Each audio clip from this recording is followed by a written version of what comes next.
بسم اللہ الرحمن الرحیم القارعہ ما القارعہ وما ادراک ما القارعہ یوم یکون الناس کالفراش المبثوث وتكون الجبال كالعهن المنفوش فأما من ثقلت موازينه فهو في عيشة راضية وأما من خفت موازينه فأمه هاوية وما أدراك ما هي نار حامية اعوذ باللہ من الشیطان الرجیم بسم اللہ الرحمن الرحیم الحمد للہ علی ما انعم وله الشکر علی ما الہم والثناء بما قدم من عموم نعم ابتدأها والسبوغ آلاء اسداها والتمام منن والاها جمع عن الإحصاء عددها والنأى عن الجزاء أمدها والتفاوت عن الإدراك أبدها وندبهم لاستزادتها بالشكر لاتصالها واستحمد إلى الخلائق بإجزالها وثنى بالندب إلى أمثالها ثم الصلاة والسلام على سيدنا ومولانا أبي القاسم محمد اللهم صل على محمد وآل محمد وآله الطيبين الطاهرين المعصومين المظلومين المنتجبين الأخيار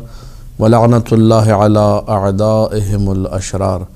أما بعد فقال الله تبارك وتعالى في كتابه المبين بسم الله الرحمن الرحيم القارعة ما القارعة وما أدراك ما القارعة ناظرین محترم، کرونا کے زمانے میں جب چاروں طرف جو ہے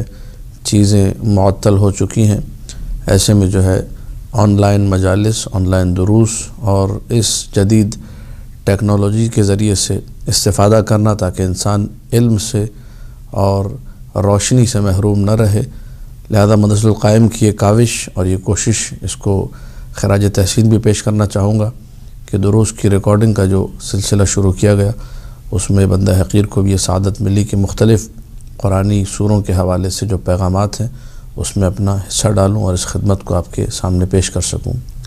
سورہ عادیات جس کے حوالے سے آپ کے سامنے تقریباً 1 سال یا 1.5 سال قبل جو ریکارڈنگ ہوئی تھی اور جو باقاعدہ درس تھا اس کی ریکارڈنگ آپ سن چکے ہوں گے۔ جن لوگوں نے نہیں سنی تو لازمی طور پہ وہ سورہ عادیات کی ریکارڈنگ کو سنیں، اور اگر نہیں بھی سن پا رہے تو آخری حصہ جو ہے لازمی طور پہ سماعت فرمائیں تاکہ سورہ کا پیغام، اور چونکہ یہ سورہ قارعہ جو ہے سورہ عادیات کے فوراً بعد ہے تو آپ کو ایک لنک جو ہے سمجھ میں آ جائے گا کہ ان دونوں سوروں کے بیچ میں کیا لنک ہے اور کیا ارتباط ہے۔ وہاں پر جو ہے آخر سورہ میں، سورہ کے آخری حصے میں قیامت کے احوال کا ذکر تھا، بعثر فی القبور کی بات تھی، قبور سے جو ہے اٹھایا جائے گا لوگوں کو، یہ باتیں ہو رہی تھی، اور انسان جو ہے کس عالم میں ہوگا، کس حال میں ہوگا، یہ ساری کی ساری چیزیں جو ہے سورہ عادیات کے آخر میں ذکر تھی۔ اب ہم لوگ شروع کرتے ہیں سورہ قارعہ کو۔ بسم اللہ الرحمن الرحیم القارعہ۔ مفسرین نے، علماء نے، محققین نے لکھا کہ قارعہ قیامت کے ناموں میں سے ایک نام ہے۔ لفظ قرع، قرع الباب، دروازے کو کھٹکھٹانا، یا اگر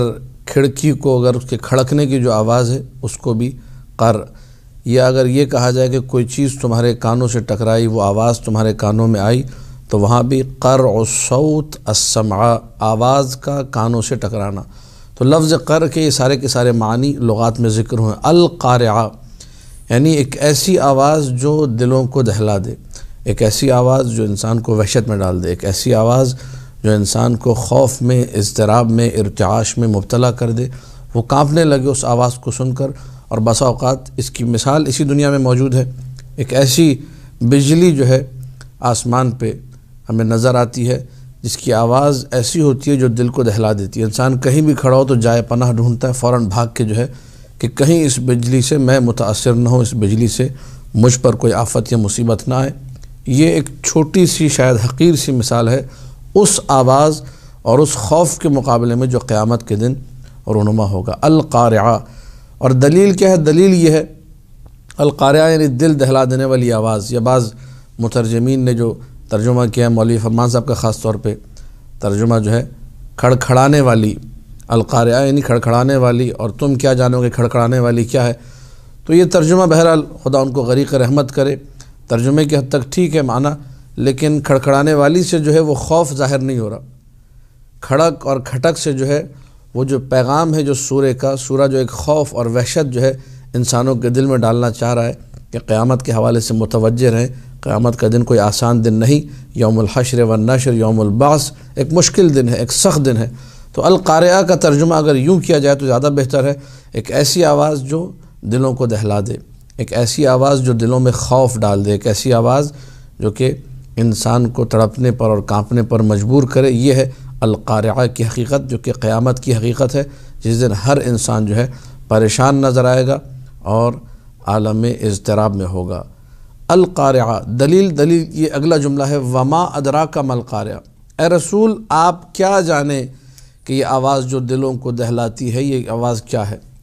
علماء نے لکھا کہ یہ جو ہے اس آواز کی جو ہے جسے کہا جائے مزید خوف کو اور مزید جو ہے شدت کو اور مزید اضطراب کو بیان کرنے کے لیے کہ ایسی آواز ہوگی کہ ہر بندہ مضطرب ہوگا، ہر بندہ پریشان ہوگا۔ تو کہا جا رہا ہے رسول آپ کیا جانیں، چونکہ ہمارا عقیدہ مذہب شیعہ اثنا عشریہ امامیہ کا جو عقیدہ ہے، ائمہ علیہم السلام اوصیاء رسول جانتے ہیں تمام کی تمام چیزوں کو، احوال قیامت کو، قیامت کی ہولناکیوں کو۔ تو یہ جملہ کیا ہے، وما ادراک ما القارعہ، اس کے حوالے سے مجموع البیان میں علامہ امین الاسلام تبریسی نے بھی لکھا، اور اسی طرح اصول کافی میں پورا باب موجود ہے جو اس بات کو سمجھاتا ہے کہ رسول اکرم صلی اللہ علیہ وآلہ کے پاس، اسی طریقے سے ائمہ معصومین کے پاس جو علم ہے وہ علم اجمالی ہے، یعنی ان کو ہیڈ لائنز دے دی گئیں یہ ہوگا، اس کی تفصیل اور وہ ہولناکی کیسی ہوگی اور وہ خوف کیسا ہوگا، وہ اضطراب، اس کی ڈیٹیل جو ہے وہ ابھی بیان نہیں کی گئی، اور وہ ڈیٹیل ہوتی ہے۔ اسی لیے آپ دیکھیں روایات میں آتا ہے ہر شب قدر میں رسول یا امام جو ہے ان کے علم میں اضافہ ہوتا ہے۔ بھائی علم میں اضافہ کیسے ہوتا ہے؟ جب یہ کہہ دیا گیا کہ وہ سب جانتے ہیں، علم ماکان گزرا ہوا بھی جانتے ہیں اور آنے والا بھی جانتے ہیں، تو پھر شب قدر میں کیا آ رہا ہے؟ تو علماء نے بیان کیا معصومین کی روایت کے ذیل میں کہ جو ہیڈ لائنز جو ان کے پاس تھی، جو کلیات ان کے پاس تھے، اس کی جزیات، اس کی ڈیٹیل، اس کی تفصیل ان کو عطا کی جاتی ہے۔ تو مجموع البیان میں امین الاسلام تبرسی نے لکھا یقیناً رسول جانتے ہیں کہ قیامت کے دن ایک ایسی آواز ہوگی جو دلوں کو ہلا دے گی، دہلا دے گی، لیکن اس کی تفصیل کیا ہے اللہ سبحانہ و تعالیٰ اپنے رسول کو خطاب کر کے کہہ رہے ابھی تک آپ کو اس تفصیل کا علم نہیں دیا گیا، اور جس سال قیامت رونما ہونے والی ہوگی اس سال جو شب قدر ہوگی اس میں یہ علم دیا جائے گا، اس لیے کہا جا رہا ہے وما ادراک ما القارعہ۔ یہ جو ما ادراک ما القارعہ کی تعبیر ہے اس سے ہمیں سمجھ میں آ گیا کہ یہ آواز کوئی معمولی آواز نہیں ہے، لہٰذا اس لیے میں نے پہلا جملہ آپ کی خدمت میں عرض کیا تھا کہ القارعہ کا ترجمہ یوں کر دینا کہ کھڑکھڑانے والی، تو اس سے ایک عام تاثر یہ ہوتا ہے کوئی بھی خاتون ہے جو دروازے کو کھڑکھڑائے یا کھٹکھٹائے، ایک وہ والا تاثر آتا ہے جو کہ یہاں مطلوب نہیں ہے۔ یہاں پہ مطلوب اور مقصود جو ہے وہ یہ کہ انسانی دل میں قیامت کے دن کا خوف ڈالا جائے کہ یہ کوئی آسان دن نہیں بلکہ مشکل دن ہے۔ اس کے بعد وما ادراک ما القارعہ کے بعد اس کو تھوڑی سی اس کی ڈیٹیل اگر میں کہوں، تھوڑی سی مثال کے ذریعے سے وضاحت پیش کی گئی۔ وہ دن کیسا دن ہوگا؟ وہ دن جس دن ہر طرف اضطراب ہوگا، ارتعاش ہوگا، پریشانی ہوگی، لوگ گرفتار ہوں گے، وہ دن ہوگا کیسا؟ یوم یکون الناس کالفراش المبثوث، وہ دن ایسا دن ہوگا جس دن لوگ جو ہے فراش مبثوث کی مانند ہوں گے۔ اب فراش کا ترجمہ کیا ہے؟ بعض علماء نے، بعض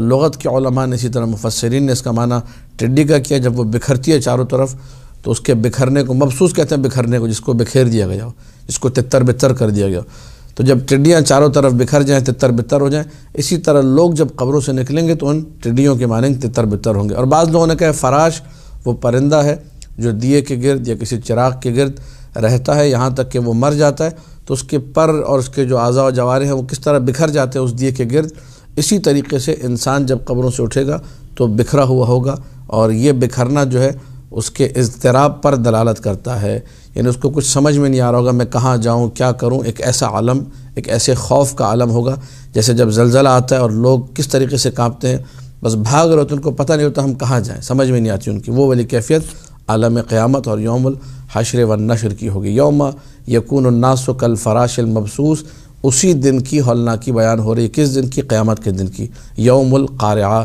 وہ دل جس میں ایسی آواز ہوگی جو دلوں کو دہلا دے گی۔ وَتَكُونُ الْجِبَالِ، انسان بالکل تتر بتر ہے، کسی پروانے کی مانند جو شمع کے گرد تتر بتر ہو گیا، یا ان ٹڈیوں کی مانند، دونوں مثالیں واضح ہیں۔ اور پہاڑ کیسے ہوں گے؟ کالعہن المنفوش، وہ روئی جسے دھنا گیا ہو، دھنکی ہوئی روئی کی مانند پہاڑ ہو جائیں گے۔ دھنکی ہوئی روئی جنہوں نے دیکھا ہے، آج کل تو خیر یہ گدے آ گئے ہیں، ملٹی فارم اس ٹائپ کی چیزیں، لیکن جب پرانے زمانے میں ہم لوگ بھی جب گدے سلنے دیا کرتے تھے، اس میں روئی کو باقاعدہ دھنا جاتا تھا اوزار کے ذریعے سے۔ جب روئی کو دھن دیا جائے تو پھر وہ ہوا کے رخ پر ہوتی ہے، جس رخ کی ہوا چلے روئی اڑ کے وہیں جاتی ہے، وہ کسی ایک جگہ جو ہے استقرار اور اسٹیبلشمنٹ اس کی نہیں ہو پاتی کہ کسی ایک جگہ مستقر اور ٹھہر کے رہ سکے۔ پہاڑ جو زمین میں میخوں کی مانند ہے، والجبال اوتادا، سورہ فجر کی تفسیر میں بیان کیا تفصیل سے، وہ پہاڑ جو میخ کی مانند ہے، جو ٹس سے مس نہیں ہوتا، بڑی سے بڑی آندھیاں چل جائیں پہاڑ اپنی جگہ سے نہیں ہلتا۔ اللہ اس دن کی ہولناکی بیان کر رہا ہے۔ وَتَكُونُ الْجِبَالِ، بڑے بڑے پہاڑ، ماؤنٹ ایوریسٹ ہو، K2 ہو، نانگا بربت، جو بھی دنیا کی بڑی بڑی چوٹیاں ہیں، کالعہن المنفوش، یہ دھنکی ہوئی اور روئی کی مانند ہو جائیں گے، اور ان کے اندر بھی وہ ارتعاش و اضطراب نظر آئے گا۔ اس چیز کو انسان ان جمادات میں بھی محسوس کر سکتا ہے، انسان تو پھر انسان ہے، ذی روح ہے۔ جب وہ یہ دیکھے گا عالم تو یقیناً خوف بھی نظر آئے گا، یقیناً اضطراب بھی نظر آئے گا۔ پھر اس کے بعد جب یہ ہولناکی بیان ہو گئی، آدھا سورہ ہمارے پاس یہاں کمپلیٹ ہو رہا ہے۔ آدھے سورے کے اندر صرف یہ بیان ہوا کہ قیامت کا دن کتنا ہولناک دن ہے۔ آدھے سورے میں یہ بیان ہو رہا ہے کہ اس دن کامیاب کون ہوگا، اور اس دن کس کا پلڑا باری ہوگا، اور اس دن کون سا شخص ہے جو کہ ناکام ہوگا، اور اس دن اس کی پریشانی میں مزید اضافہ ہوگا۔ یہ آدھے سورے کا آگے پیغام ہے۔ فَأَمَّا مَنْ ثَقُلَتْ مَوَازِينُهُ فَهُوَ فِي عِيشَةٍ رَاضِيَةٍ، جس کا پلڑا بھاری ہوگا، مَنْ ثَقُلَتْ مَوَازِينُهُ، جس کے اعمال بھاری بھرکم ہوں گے، جس نے زندگی میں توشہ آخرت کو بہترین انداز میں جمع کیا ہوگا۔ اسی لیے تمام مفسرین نے لکھا ثقلت موازینہ کا مطلب یہ ہے من رجحت حسناتہ علی سیئاتہ، جس کی نیکیاں اس کی برائیوں پر غالب آ جائیں، برائیاں خطائیں کم ہوں، نیکیاں زیادہ ہوں۔ یہ وہ شخص ہے جس کے اعمال کا ترازو، اس کے اعمال کا، نیک اعمال کا پلڑا جو ہے وہ بھاری نظر آ رہا ہے۔ فَهُوَ فِي عِيشَةٍ راضیہ، وہ ایسی زندگانی اور ایک ایسی زندگی کو وہاں گزارے گا، راضیہ یعنی مرضیہ، جس سے وہ خوش ہوگا، اور اس کی من پسند اور من بھاتی زندگی جس کو وہ کبھی بھی چھوڑ نہیں سکتا، اس زندگی کو وہاں پر جیے گا، یعنی عیش ہی عیش ہوں گے وہاں پر، اگر اس نے زندگی میں اپنے اعمال کو اس دار دنیا میں اچھا رکھا اور بہترین رکھا۔ وَأَمَّا مَنْ خَفَّتْ مَوَازِينُهُ، لیکن جس کی نیکیاں انتہائی قلیل ہوئی، اور دوسری طرف برائیاں اور جو سیئات ہیں، جو خطائیں ہیں، ان کا پلڑا بھاری ہے، تو فَأَمَّا مَنْ خَفَّتْ مَوَازِينُهُ فَأُمُّهُ ہَاوِيَةٌ۔ ایک کا معنی ماں ہے، ایک کا معنی مسکن بھی لغت میں ذکر ہوا ہے۔ یہاں پر ٹھکانے کے معنی میں ہے۔ فَأُمُّهُ ہَاوِيَةٌ یعنی اس کا ٹھکانہ، اس کی قرارگاہ، منزل و مأویٰ جسے کہا جائے، جہاں جا کے وہ رہے گا، وہ ہاویہ ہے۔ ہوا یہوی کا مطلب ہے جھکنا، گرنا، اور ہووی جو ہے اسی سے جھکنے کو کہتے ہیں، جو احکام صلاۃ میں بھی لفظ ہووی ذکر ہوا ہے وہ اسی جھکنے اور گرنے کے معنی میں ہے۔ اور یہاں پر چونکہ ہاویہ کا ذکر ہو رہا ہے، انسان اس میں اوندھے منہ جا کر گرے گا، اس اعتبار سے اس کو ہاویہ کہا گیا، یا ایک ایسی کھائی جس کی کوئی انتہا نہیں، جس کی گہرائی کا کوئی اندازہ نہیں کر سکتا۔ جہنم کے ناموں میں سے ایک نام ہے ہاویہ۔ فَأُمُّهُ ہاویہ، اس کا مسکن، اس کا ٹھکانہ جو ہے جہنم ہے۔ ہاویہ یعنی جہنم۔ یہ جہنم کیا ہے؟ قرآن خود آگے بڑھ کے بیان کر رہا ہے۔ وَمَا أَدْرَاكَ مَا هِيَ، تم کیا جانو، پھر وہی جملہ جس کی تفسیر میں پہلے بیان کر چکا ہوں۔ رسول سے کہا جا رہا ہے کہ آپ کیا جانیں کہ یہ جہنم کیا ہے۔ اجمالی طور پہ رسول کو معلوم ہے، لیکن اس کی تفصیل وہ قیامت کے دن یا وہ سال جس سال قیامت آئے گی اس شب قدر میں عطا کی جائے گی۔ نار حامیہ صرف ایک جملہ، یہ بھی ہیڈ لائن کی حد تک ہے۔ وہ حاویہ ایک ایسی جگہ ہے جس میں صرف دہکتی ہوئی آگ ہے، جس میں حرارت ہی حرارت ہے، جس میں گرمی ہی گرمی ہے، جس میں آگ ہی آگ ہے۔ یہ وہ سورہ ہے جس سورہ کے دو حصے ہیں۔ پہلے حصے میں قیامت کی ہولناکیاں بیان ہوئی اور دوسرے حصے میں یہ بیان کیا گیا وہ انسان ان ہولناکیوں میں بھی کامیاب و کامران و سرفراز رہے گا جس نے اس دنیا کے اندر، جس دنیا میں اور آپ اس وقت ہیں، نیک اعمال کو انجام دیا، برے اعمال سے اجتناب کیا، اپنی نیکیوں کے پلڑے کو برائیوں کے پلڑے کی نسبت بھاری رکھا، یہ انسان کامیاب ہے۔ وہاں جو ہے یہ عیشت راضیہ، بہترین زندگی میں ہوگا، وہاں خوش و خرم ہوگا، وہاں اس کو کوئی پریشانی نہیں ہوگی۔ لیکن جس نے یہاں اپنے اچھے اعمال انجام نہیں دیے اور برائیوں کے پلڑے کو بھاری رکھا، یہ انسان وہاں پر جہنم میں جائے گا، اور جب جہنم میں جائے گا تو وہ جہنم ایسی ہوگی جہاں پہ صرف آگ ہی آگ ہوگی، اور جب قیامت کا دن اتنا ہولناک ہے وہاں پھر اس کو جہنم میں پھینک دیا جائے تو سوچئے کہ بدبختیوں میں اور ہولناکیوں میں اضافہ نظر آئے گا، کمی نہیں ہوگی۔ لہٰذا یہ سورہ جو ہے وہ سورہ ہے جو انسان کو آخرت کی یاد دلاتا ہے، اور حدیث رسول بھی ہے کہ انسان کو مسلسل آخرت کی، اپنی قبر کی، اپنی موت کی یاد میں رہنا چاہیے۔ تو ایک طریقہ یہ کہ انسان اس سورہ کو پڑھے، اس سورہ کے ترجمے کو یاد کرے، جو تفصیل ہم نے اس کلپ میں بیان کی ہے اس کو سنے، اور اس کے بعد اپنی نمازوں میں اس سورہ کو لے کر الحمد کے بعد یہ سورہ پڑھے، سورہ قاریہ۔ آسان سا سورہ، کوئی مشکل سورہ نہیں ہے۔ القاریہ وما ادراک ما القاریہ یوم یکون الناس کالفراش المبثوث وتکون الجبال کالعہن المنفوش فاما من ثقلت موازینہ فہو فی عیشۃ راضیہ واما من خفت موازینہ فامہ ہاویہ وما ادراک ما ہی نار حامیہ۔ چھوٹا سا سورہ، آرام سے پڑھا جا سکتا ہے، لیکن یہ کہ اگر انسان ترجمہ اور مفہوم سمجھ کر پڑھے تو یاد آخرت میں رہے گا۔ ایک حدیث سنا کر آپ کی زحمتوں کو تمام کروں گا، اور وہ حدیث متعلق ہے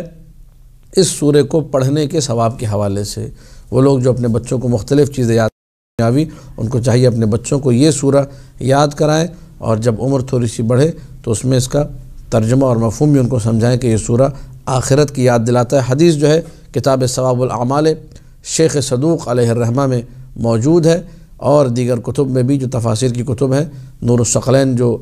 حدیث کی کتاب ہے، حدیث کی تفسیر کے حوالے سے کتاب ہے، تفسیر روائی جسے کہا جاتا ہے، اس میں یہ حدیث موجود ہے۔ میرے سامنے جو کتاب کھلی ہے اس وقت، اس کا نام ہے تفسیر الصافی ملا محسن فیض کاشانی کی، اس سے میں آپ کے سامنے یہ حدیث پڑھ رہا ہوں، اگرچہ ثواب الاعمال اس کا اصل مصدر ہے جہاں شیخ صدوق نے اس حدیث کو نقل کیا۔ فرماتے ہیں عن الباقر علیہ السلام، امام محمد باقر علیہ السلام سے یہ حدیث مروی ہے، من قرأ، جس نے پڑھا، وَأَكْثَرَ مِنْ قِرَاءَةِ الْقَارِعَةِ، اور